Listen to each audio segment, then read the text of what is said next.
Olá, bom dia, igreja. Eu continuo me chamando Armando, um discípulo de Jesus em contínuo processo de restauração. Hoje é um dia triste, num certo sentido, mas também um dia de esperança. É a nossa amada irmã Edna, esposa do pastor José Edson, partiu essa madrugada e nós estaremos aqui no Jardim Metropolitano, a partir das 15 horas até as 16, para o procedimento de um culto e o funeral que vai acontecer ali, é aberto para todo mundo.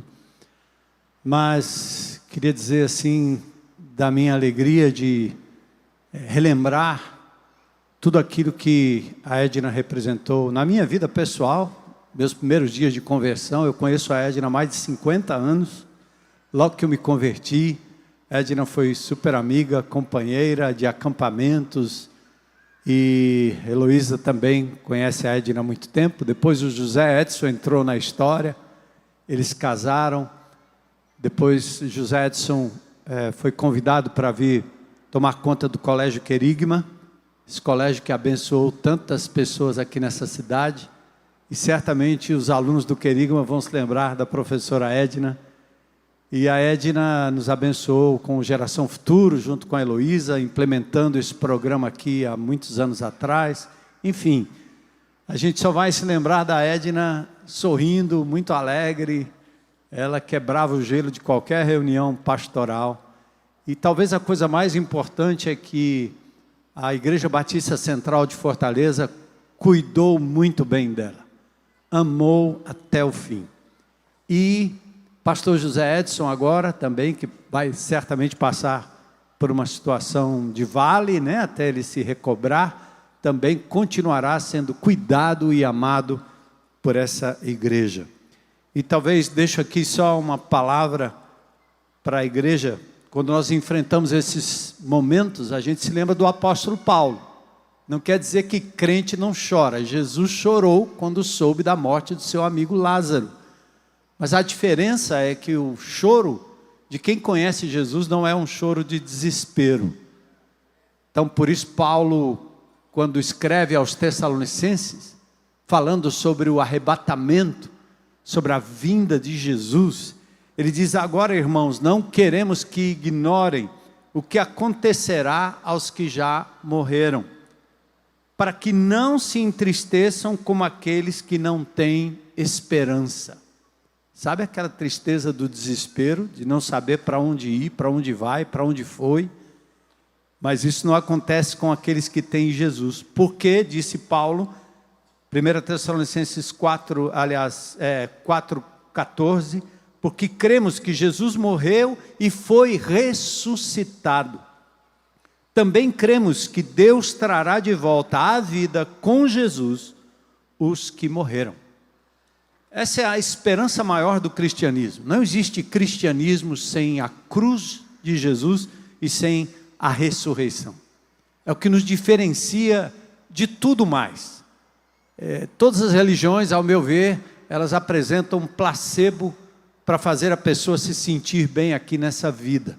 E isso os coaches fazem muito bem, as religiões fazem muito bem, as filosofias também o fazem. Mas Jesus é o único que dá a resposta para o maior dos nossos inimigos, que é a morte. Ele venceu a morte e garante a todo aquele que nele crê a vitória sobre a morte. Por isso que o apóstolo Paulo fala que o viver é Cristo e o morrer é lucro.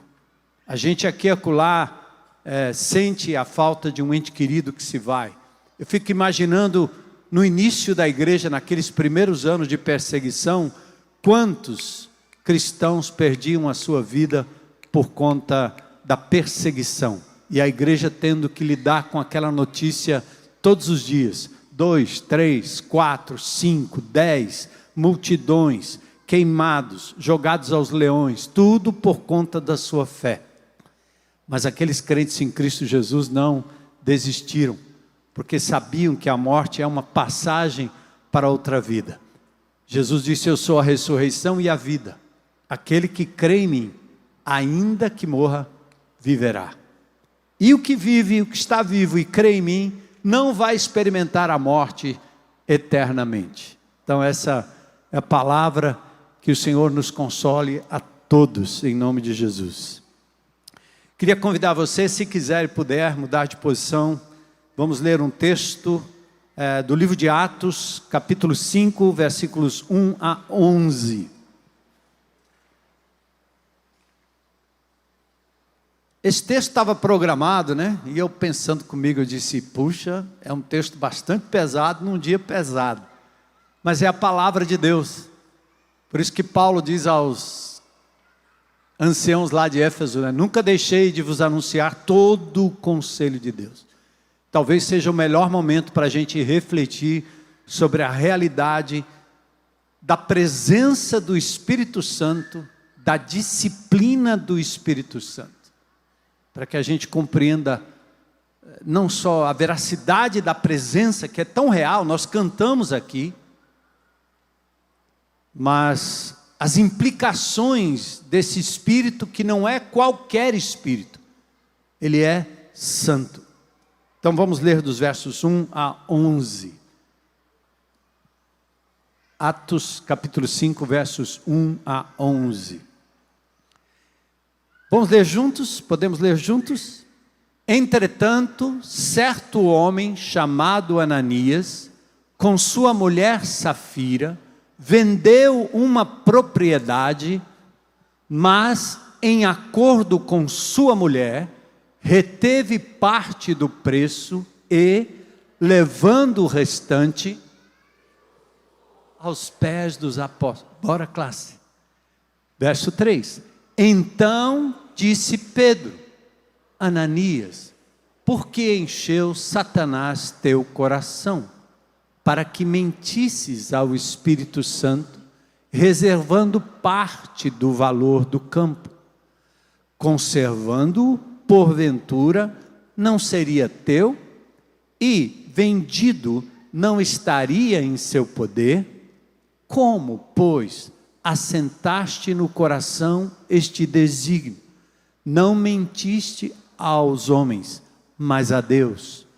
Ouvindo estas palavras, Ananias caiu e expirou, sobrevindo grande temor a todos os ouvintes. Levantando-se os moços, cobriram-lhe o corpo e, levando-o, o sepultaram. Quase 3 horas depois, entrou a mulher de Ananias, não sabendo o que ocorrera. Então Pedro, dirigindo-se a ela, perguntou-lhe, vendestes, portanto, aquela terra? Ela respondeu, sim, portanto. Tornou-lhe Pedro, por que entrastes em acordo para tentar o Espírito do Senhor? Eis aí a porta, os pés dos que sepultaram teu marido, e eles também te levarão. O mesmo instante, caiu ela aos pés de Pedro e expirou.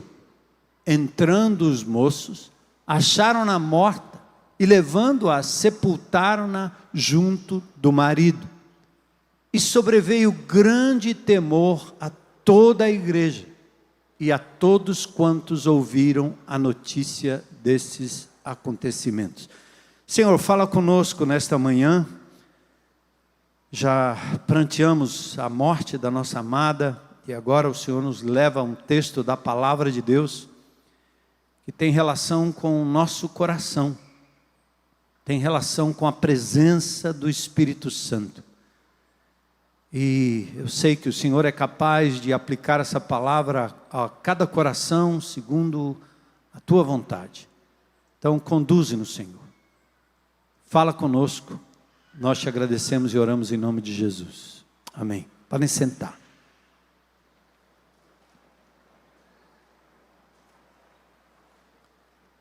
Nós cantamos hoje sobre a presença do Espírito Santo. Quando a gente cantou no primeiro cântico, vem, vem, vem o Espírito Santo, não significa que o Espírito Santo já não esteja aqui com a gente, é uma expressão da música que alguns até acham inadequada, mas é uma expressão que invoca o Espírito que aqui já está a atuar nas nossas vidas. E depois nós cantamos também sobre quão real é a presença do Espírito Santo. Nesses dias nós temos falado muito a esta igreja a importância de sermos uma igreja de encontro, não de eventos. Uma igreja de encontros, não de eventos. O que nós buscamos na vida desta comunidade é fazer com que cada membro, cada discípulo, cada homem, cada mulher, cada criança, cada adolescente, ande na presença de Deus. Através da leitura, da meditação da palavra, deixando que o Espírito de Deus fale ao coração de cada um, e que caminhe na presença de Deus no dia a dia, para que nossas reuniões sejam só um desdobramento daquilo que se vive na integridade, na realidade, na praticidade do dia a dia. Os grandes homens de Deus andaram com Deus. Enoque andou com Deus, Abraão andou com Deus. É a presença de Deus que importa, não é o lugar, não é o prédio, não é o programa, não é o que fazemos aqui para que o evento aconteça, mas o encontro é o mais importante de tudo. E nesse encontro nós temos a consciência de que Jesus está à direita do Pai em majestade, ainda em forma corpórea. Atos capítulo 1, ele foi visto ascender da forma que os discípulos o conheciam, e ele voltará na mesma forma. Ainda já ressurreto, quando ele entra naquela casa onde os discípulos estavam apavorados, ele mostra os sinais no seu corpo. Mas Jesus, ao ascender ao céu, disse que enviaria o Consolador, o Espírito Santo de Deus.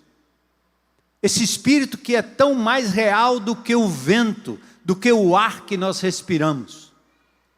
Antigamente, quando você falava no Espírito como algo parecido com o vento, era impossível você acreditar, até que nós hoje vivemos a era do Wi-Fi. Não precisa de fio, você só precisa de ondas eletromagnéticas, trazendo para você informação de uma forma que você diz, como pode? Agora pode. Eu estou usando um microfone sem fio. Você não vê, mas ele existe. Você não vê, mas o sinal existe. Muito mais do que isso é a presença do Espírito Santo na sua vida. Não saia por aí achando que Deus está lacrado num auditório, lacrado num templo, lacrado numa reza, lacrado numa oração, lacrado num programa que você inventa que ali agora você vai orar e a glória vai descer. Ela não vai descer, ela já está. Ela já caminha com a gente todo o tempo. E o Espírito Santo, então, no livro de Atos, aliás, o livro de Atos dos Apóstolos deveria se chamar Atos do Espírito Santo, porque é quando Jesus começa a fazer todas as coisas, e a sequência agora são os discípulos caminhando, chegando até o nosso tempo, realizando obras ainda maiores no poder do Espírito Santo. O próprio Jesus foi dependente do Espírito Santo de Deus, porque ele era homem de verdade, 100% humano. Ele chorou, ele teve fome, ele comeu.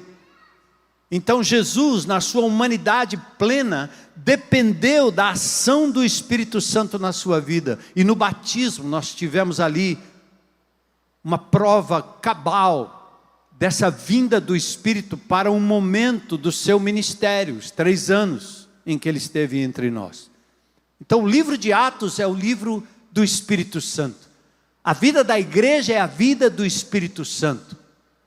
Aliás, quem ignora Jesus é quem não tem o Espírito. Quem não fala de Jesus é porque não tem o Espírito agindo. Porque ninguém pode dizer Senhor Jesus se não for pelo Espírito Santo de Deus. Talvez até você tenha o Espírito, mas está abafando esse Espírito, entristecendo o Espírito, ao invés de deixar que ele tome e assuma o controle da sua vida. Então, amados, o Espírito Santo gera na igreja e atua na igreja de forma poderosa. A sua presença garante, no início do livro de Atos, manifestações de poder. A palavra de Deus é pregada, pessoas se convertem, há crescimento numérico em Atos capítulo 2, verso 41. Eles perseveram na fé, a despeito da perseguição, a despeito de perderem tudo. Há curas, milagres de Deus. O Espírito atuando, eles perseveram na perseguição.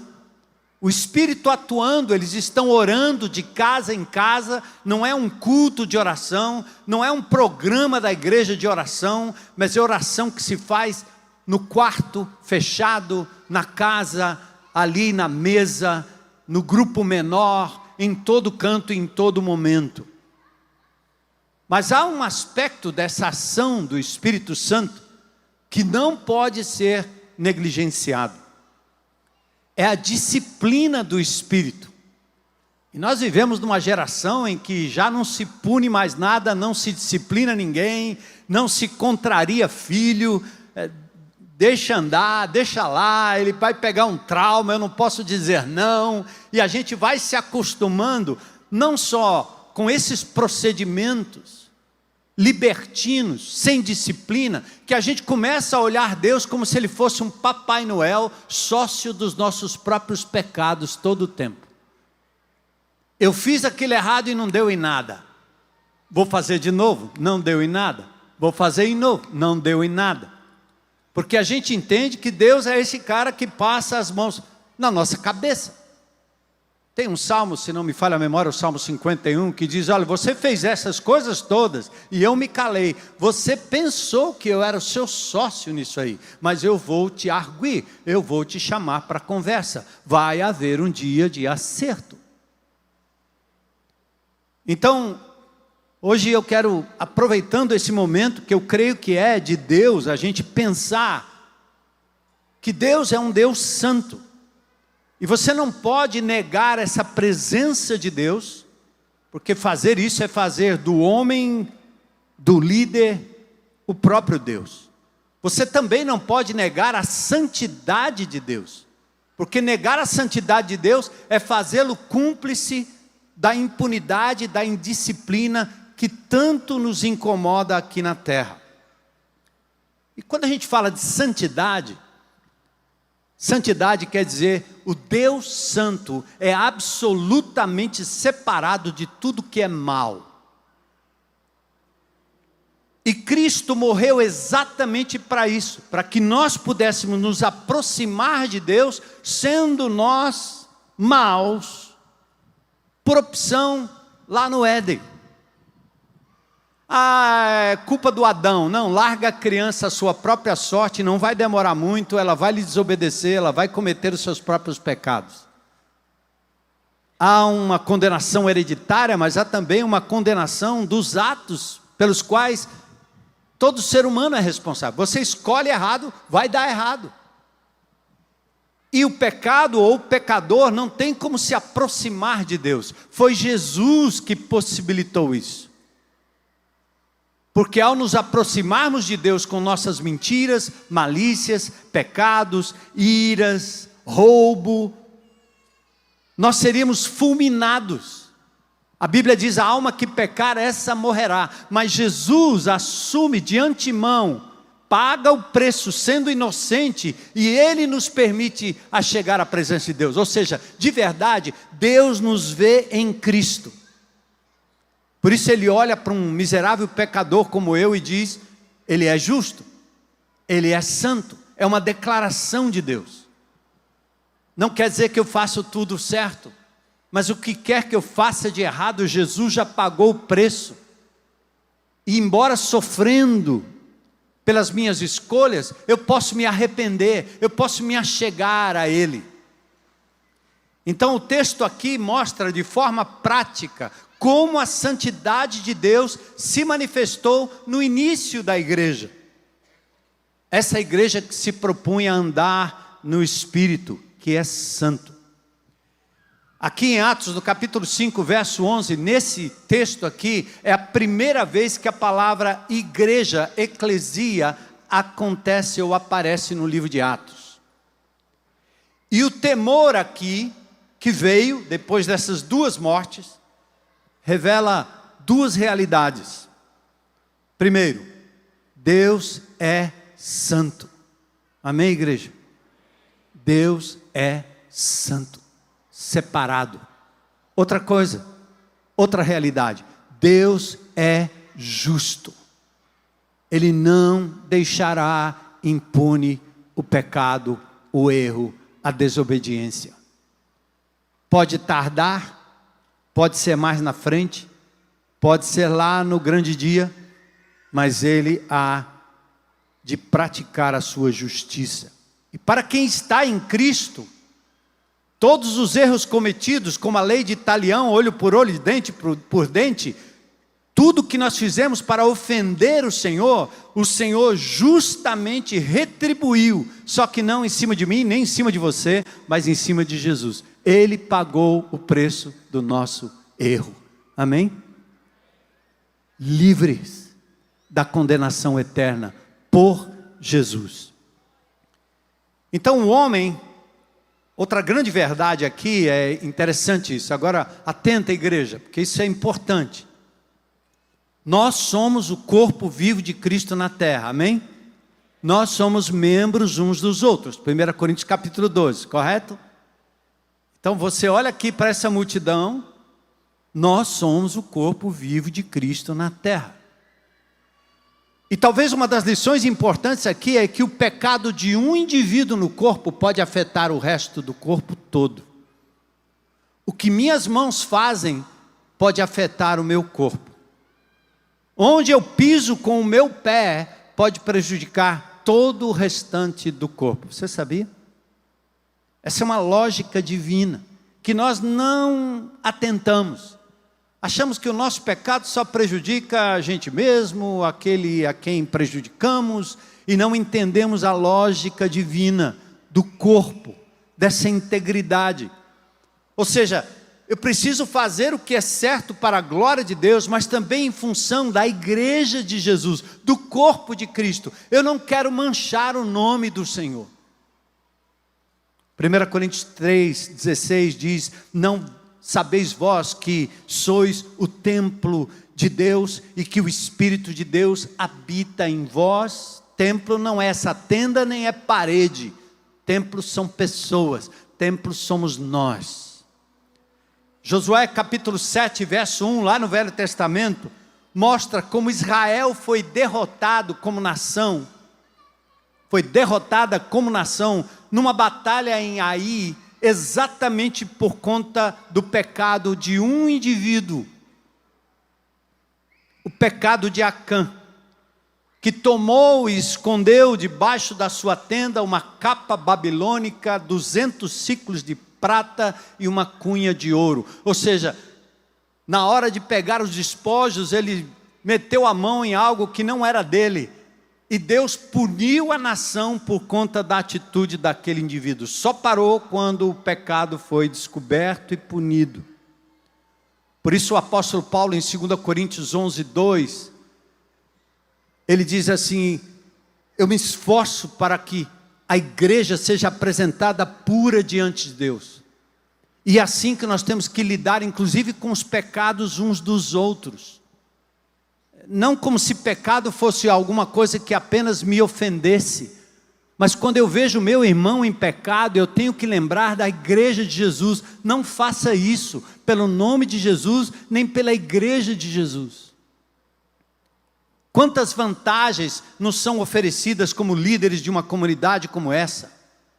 Pastor, você quer fazer um plano aí, não sei o quê, quer fazer isso aqui, quer fazer isso ali. Eu podia olhar e dizer assim: isso aqui é até honesto e justo. Mas eu não posso fazer pela igreja de Jesus. Pelo nome dele e pelo nome da igreja de Jesus. Quantas negociatas, quantas ofertas, quantas coisas nós oferecemos. Mas temos que pensar, quando você critica a liderança, cuida. Você está manchando o nome de Jesus. Essa política suja, nojenta que nós estamos vendo aí, são os crentes de um lado e do outro se atacando para um lado e para o outro. Eles não estão entendendo, eles acham que estão atacando uns aos outros. Eles estão denigrindo o nome de Jesus e o diabo batendo palma. Então não fale mal do seu irmão, porque você está falando contra o seu próprio corpo. Ninguém vai aborrecer a sua própria carne, a não ser que não tenha amor próprio. E esse texto é importante.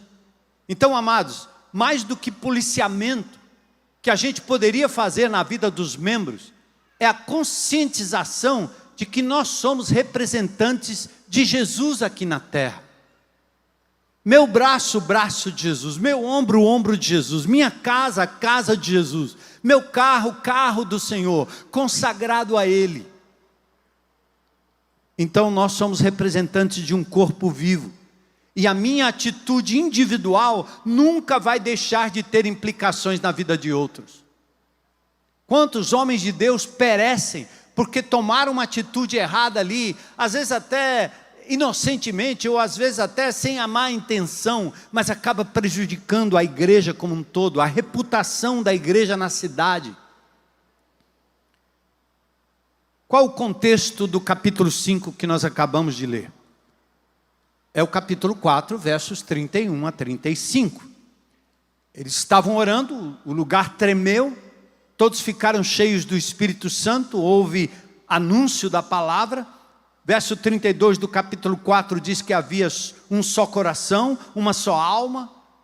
Aí diz que com grande poder os apóstolos davam testemunho da ressurreição. E aí começou uma solidariedade, porque, amados, presta atenção, naqueles primeiros dias, quem se tornava crente em Cristo Jesus, tinha os seus bens confiscados. Eles entravam na tua casa e tiravam tudo. Você perdia o direito de ter suas coisas conquistadas até então, com muito custo, mas se tornou um crente, pois agora você perde tudo. Então aqueles crentes em Cristo Jesus que tinham mais, podiam ajudar outros, e começaram então essa solidariedade linda, muito parecido com o que nós vimos no Rio Grande do Sul agora, né? Quando todo mundo perdeu tudo, a igreja se tornou solidária. Um povo orgulhoso, um povo místico, agora se tornou um povo mais maleável, porque a perseguição, o dilúvio, as águas, trouxeram um bem que foi trazer a igreja para uma unidade, solidariedade, e assim acontecia. Por isso eles traziam os valores correspondentes e depositavam aos pés dos apóstolos, para que eles, apóstolos, administrassem o bem. A vida comunitária está em destaque. Eles tinham coisas juntas, tudo em comum. Uma preparação para o contraste entre um personagem aqui chamado Barnabé e o nosso Ananias do texto do capítulo 5. A igreja cheia do Espírito anunciava a palavra, era unânime, era solidária, contribuía. Verso 35 diz que eles ajudavam uns aos outros na medida que alguém tinha necessidade. Essa semana eu vi lá no posto, o Dr. Chagas, que é membro dessa igreja, ele me liga e diz: pastor, estou vendo uma cena triste aqui. O que é? É uma mulher que está vindo se arrastando no sol para uma consulta no posto. Eu disse: por que ela está se arrastando? A cadeira de rodas dela quebrou. Eu disse: sim, mas o que é que nós vamos fazer? Nós vamos providenciar uma cadeira. Ele pegou aquela mulher depois da consulta, levou na sua casa, imediatamente a fundação correu lá, uma cadeira apareceu para aquela mulher, mas mais do que uma cadeira, é o amor de Jesus que chegou naquela casa. É suprir na medida das necessidades, para a glória de Deus, para a glória de Deus. Pode aplaudir o Senhor, esse é o papel da igreja.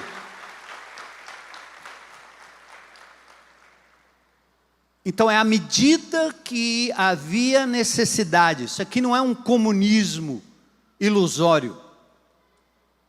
Mas aí nós temos, antes do capítulo 5, um homem cheio do Espírito, Barnabé, José Barnabé, ou Barnabi, Huios Paracletos. filho da consolação. Ele era natural de Chipre, a terceira maior ilha do Mediterrâneo. Barnabé, natural de Chipre. Ele vendeu um campo, uma propriedade, um terreninho. Sabe aquele terreninho que você tem? Barnabé vendeu o terreninho. E aí ele trouxe o preço. Ou seja, ele trabalhou para obter aquilo, mas ele tinha um terreno. Então viu a necessidade, vendeu o terreno e trouxe o preço. Barnabé demonstrou o fruto do Espírito no seu gesto de benignidade e bondade. E nós já paramos muito tempo de acreditar que a ação do Espírito Santo é só falar em línguas, sinais espetaculares ou coisas parecidas. A generosidade é um fruto poderoso do Espírito. Você tem o Espírito de Deus, não é gritar glória, aleluia, não é decretar não sei o quê, profetizar não sei da onde. Isso aí é mungango religioso, que não leva a canto nenhum. Aliás, se você quiser gritar para Jesus, pode gritar, pode pular, pode fazer o que quiser. Mas entenda que a ação do Espírito Santo não é isso. Você vai num culto, se tiver muito barulho, muita coisa, você diz, aqui é do poder. Eu digo, não. O poder é quando as vidas são transformadas. O poder é quando o caráter dos crentes são transformados. Poder é quando no estacionamento você não ocupa o lugar do outro, não coloca o seu carro do jeito errado. É quando você para deixar o outro passar. É quando você se incomoda com a sujeira. É quando você para pegar um lixo. E isso aí é poder do Espírito Santo. É quando você abre a boca e fala, eu fiz por Jesus. Glória a Deus.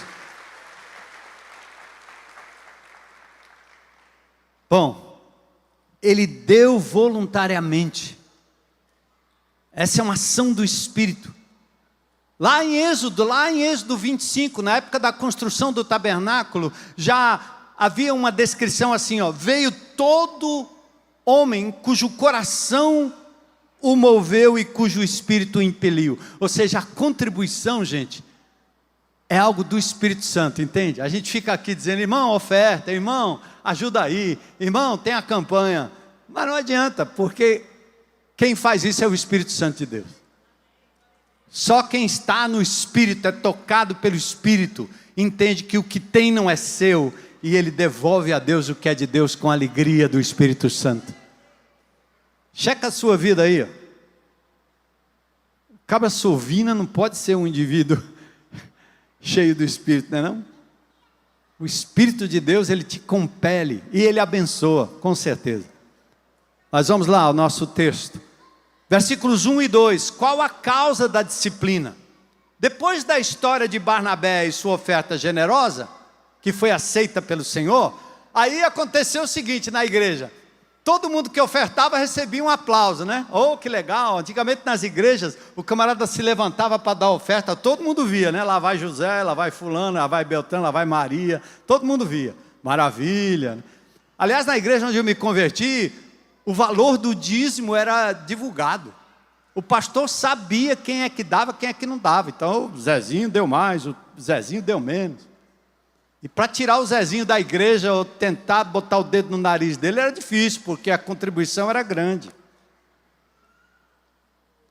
Eu já recebi uma oferta de um irmão nessa igreja anos atrás, e depois ele veio me dizer o que é que eu deveria pregar. Eu corri em casa, peguei aquela oferta que já estava lá, eu estava desconfiado, eu devolvi para ele e disse, você compra qualquer um, não vai me comprar? Então aqui agora, depois de Barnabé, pensa a igreja, o aplauso, todo mundo. Ah, então vamos lá. Depois da história de Barnabé, sua oferta generosa, o clima de glória e bem-estar foi manchado pela atitude desonesta, cobiçosa, de quem buscou o aplauso público. Que desastre ser causa e objeto da quebra de comunhão, né, irmãos? Sabe o que Jesus diz? Ai do mundo por causa dos escândalos, porque é inevitável que venham os escândalos, mas ai do homem pelo qual vem o escândalo. Ananias quer dizer Jeová dá graciosamente, olha só. E Safira é bonita, a palavra Safira quer dizer bonita. O que eles fizeram? Eles venderam um campo, um terreno, por X. Aí o que eles fizeram? Subtraíram parte do X e declarou como se estivesse entregando X. Entendeu? Disse assim, eu vou vender meu terreno. Senhor, tudo que eu pegar nesse terreno eu lhe dou. Aí ele achava que o terreno valia 10 mil. Só que ele encontrou alguém que pagava 50 mil. O que ele fez? Tirou 40 e deu 10. Isso é muito dinheiro para dar para esse negócio aqui. Então tudo isso ele cogitou no coração dele com a esposa dele. A congregação não sabia. Quando ele desceu do corredor com a oferta, todo mundo achava que era o valor do terreno. Tinha valido, ninguém vê. Está no envelope. O problema não foi ter dado X menos 1. O problema foi ter declarado que ele daria e depois ele voltou atrás. Você já fez isso? Quem já passou por isso? Não precisa levantar a mão não, para não cair duro.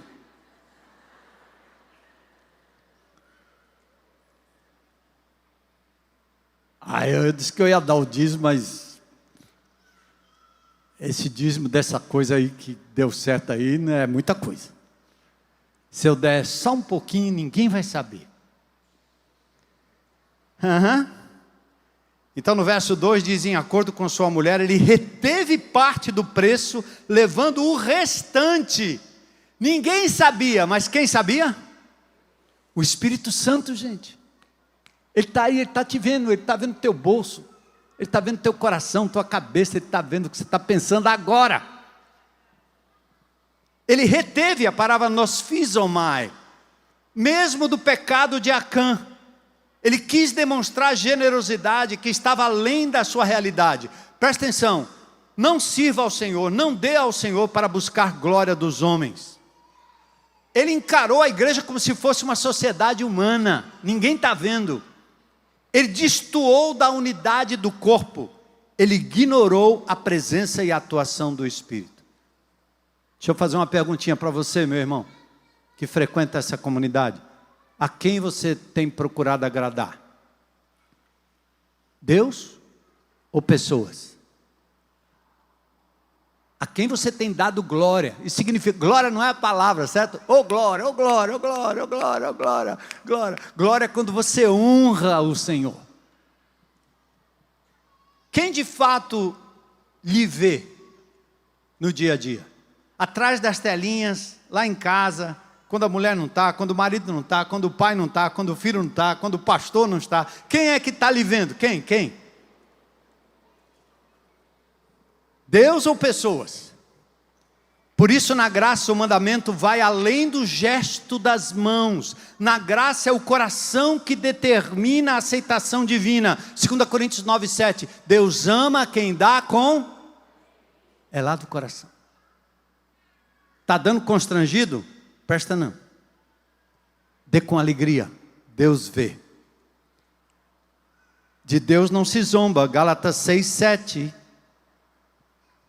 Tudo que o homem semear, isso também ceifará. Plantou, vai colher. O segundo ponto aqui é o convite ao inimigo. Quando você age dessa forma, achando que está enganando, que está resolvendo lá no seu coração, você abre uma porta para o inimigo entrar. Você dá uma legalidade para ele na sua vida. Você abriu a porta, você abriu brecha, você diz, entra inimigo, entra. E aconteceu. Pedro, cheio do Espírito Santo, teve discernimento para julgar a situação e reconhecer a influência maligna em Ananias. Aquilo não era de Deus. Ananias pretendia se passar por um homem cheio do Espírito e, no entanto, ele estava cheio de Satanás. Se fosse crente, ele não estaria possuído por Satanás, mas influenciado pelo inimigo de Deus. Notemos a influência daquele que anda ao derredor. 1 Pedro 5:8. Sede sóbrios e vigilantes, irmãos. O diabo, vosso adversário, anda ao derredor, como um leão que ruge, buscando a quem possa tragar. É impressionante pensar que no auge da ação do Espírito Santo possa ter espaço para a atuação do diabo. Está entendendo que uma coisa não exclui a outra? Hein? Você pensa que você está andando com Deus, está na santidade, está na palavra, está tudo. Você está pensando que o diabo foi para onde? Para o inferno, né? Foi não. O mundo jaz no maligno. Ele anda ao derredor buscando a quem possa tragar. Jesus, o Filho de Deus, o santo de Israel, foi levado para o deserto. Quem foi lá tentar? O diabo. Você não está isento não. Por isso que Tiago diz, apega-se a Deus, resiste ao diabo, e ele tem que resistir todo o tempo, irmão. Igual comida ruim. É doce, né?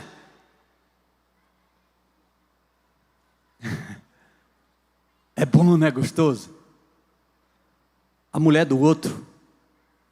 Legal, né? A pornografia. Ganhar um dinheirinho por fora. Legal, né? Você está dando legalidade para o diabo no seu coração. Antes do ato é a atitude. Por isso que o diferencial não é ser um religioso. Pastor não viu, ninguém viu.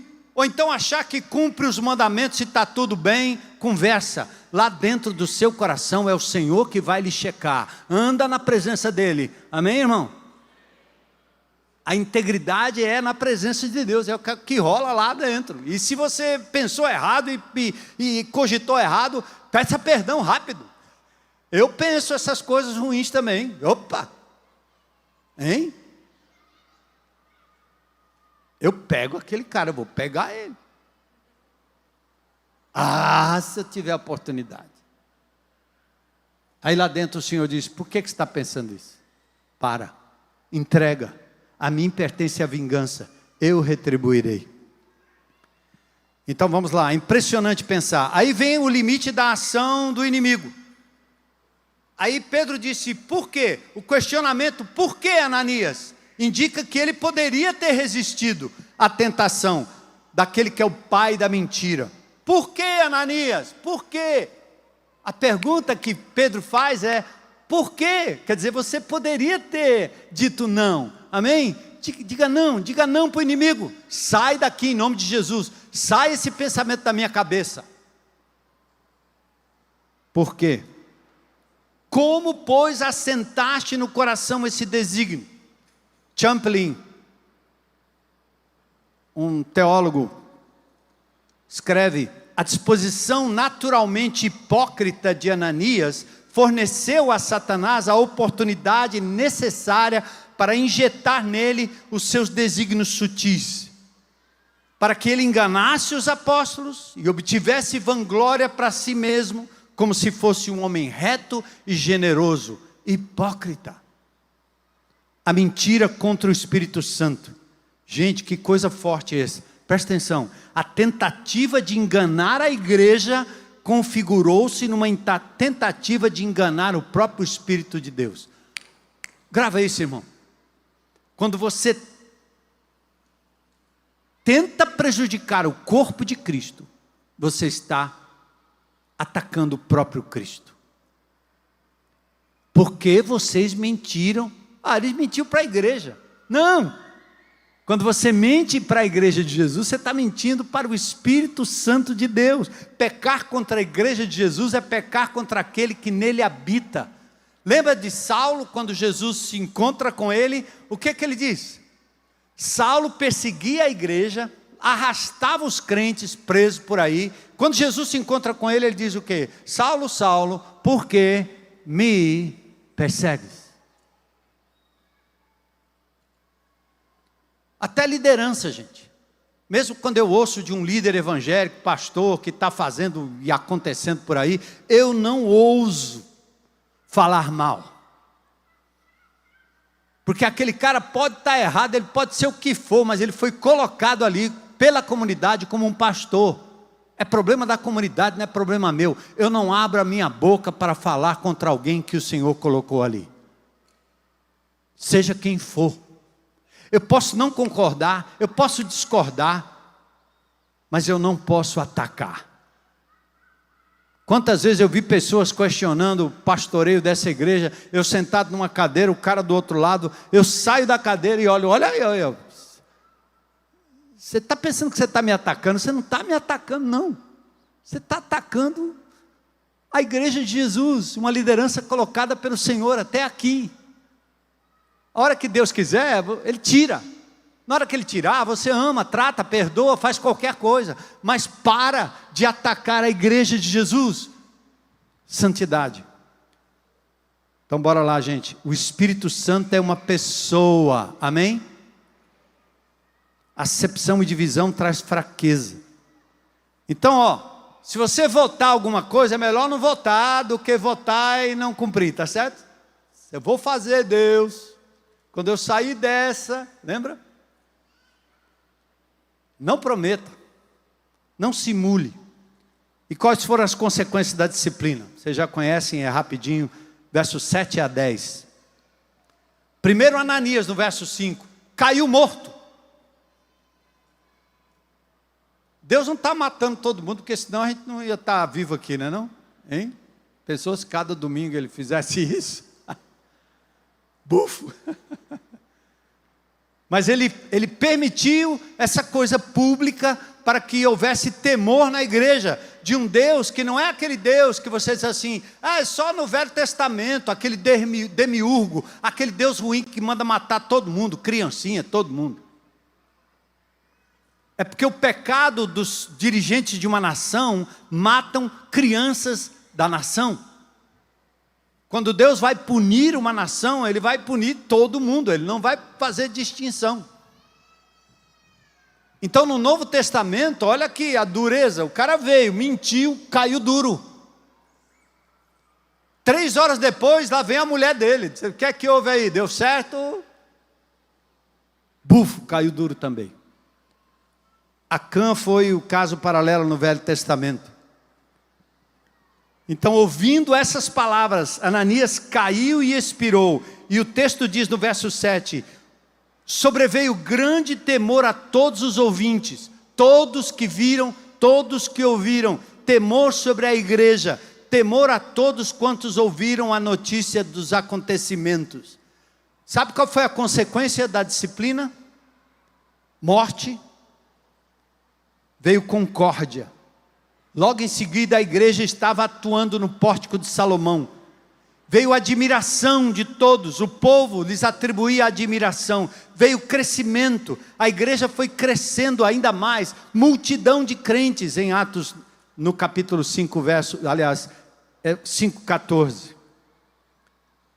Veio manifestação de poder. E aí a gente termina, o pessoal da banda pode subir. Amados, atenta para a sua vida. Sabia que a ceia do Senhor é outra demonstração muito clara de como nós negligenciamos o corpo de Cristo? Aliás, há uma má interpretação de 1 Coríntios capítulo 11. Eu acho engraçado do jeito que a gente faz, que eu acho que a gente celebra a ceia como os católicos lá na missa. A ceia do Senhor era assim, a igreja de Corinto se reunia para a festa ágape. E era uma festa da comilança, sabe o junta-panela? Como a gente tem aqui, o Arraial do Milagreiro, né? Todo mundo traz comida. Aí eu vou passando assim, a irmã, pastor, eu fiz aqui uma saladinha, maravilha. Ah, você tem que provar da minha salada. Aí começa. Às vezes bota tudo na mesa, né? E a mulher diz assim, e pastor, o senhor tem que provar, tem um bocado de arroz. Ela diz, vamos provar desse aqui, porque esse foi o arroz que eu fiz. Aí a igreja de Corinto tinha junto a panela. Só que quando chegava mais ou menos mais tarde, né, os mais ricos chegavam, todo mundo comendo caranguejo, lagosta, hein? Regado a um bom bacalhau, vinho do Porto, todo mundo ali. E aí, mais tarde, chegavam os peões das minas de carvão, com as marmitas vazias debaixo do braço. Quando eles chegavam, cadê a comida? Todo mundo comeu, o melhor foi comido. E o apóstolo Paulo diz, vem cá, vocês não têm casa para comer não? Por que vocês não esperam uns pelos outros? Então aqueles que comiam adiantadamente a ceia, o melhor, estavam discriminando o corpo de Cristo. Por isso, quando você fizer um junta caneca, quando tiver uma mesa posta, né, Jaque? Faça para o outro, não para você. E o pecado de 1 Coríntios capítulo 11 é exatamente esse, na ceia do Senhor. Eles não esperavam uns pelos outros, eles discriminavam o corpo de Cristo, eles faziam acepção no corpo de Cristo. E Paulo diz, por isso há entre vós muitos fracos, doentes e muitos que morrem. Uau! Deus atua punindo a igreja por causa dessa disfunção, dessa discriminação. Então nós temos o nosso caso aí do Ananias e Safira, né?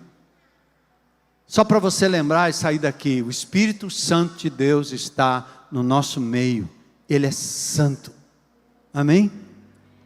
Por isso coloca seus motivos diante do Senhor. Esse não é um texto de oferta, é um texto de conscientização de que o Espírito Santo é santo, Ele é justo, então limpa a sua ficha diante dEle. Certo? Presta atenção nas suas motivações mais intrínsecas. E não queira que Deus tenha que lhe punir com o megafone dele a dor para você aprender. Eu acho que antes de Ananias e Safira, muita gente deve ter passado mal e não atentou para o negócio. Não faça nada para que outros vejam, faça como ao Senhor, amém? Para Ele. Se Deus tocar no seu coração, o Espírito Santo disser, faça isso meu filho, vai lá e faz. Eu tenho umas coisas assim comigo. Às vezes eu olho, alguém me fala de uma necessidade, eu digo, não. Ele está mandando eu ir lá e resolver, pronto, acabou. Vou lá e resolvo. Não fico falando, a igreja deveria. Eu sou parte da igreja. Quando eu amo, você ama, entende? Aqui não tem uma instituição que fica apertando, dando bolsa IBC, não. Tem não. Então tudo que a igreja de Jesus precisar fazer, o Senhor vai tocar no seu coração e vai acontecer se você estiver submisso e cheio do Espírito Santo de Deus. Está pronto, irmão? Não vacila não, tá certo? Eu quero ver vocês e eu, todos nós, vivinhos para a glória de Deus, né? Certo? A motivação no lugar. Não mintamos contra o Espírito Santo de Deus. Quão real é a tua presença, né? Canta aí, irmã. Esses músicos aqui, ó, só fazem o que fazem cheios do Espírito Santo de Deus. Quando um instrumento é tocado, a libertação, a poder de Deus, a graça, e o meu relógio dizendo que eu caí em algum lugar. Segura para mim. Quão real é a tua presença. Vamos cantar isso, irmão, vamos orar, né? Juntos. Deixa o Senhor falar ao seu coração enquanto essa canção é cantada. Não sai ainda não, precisa mexer em cadeiras agora.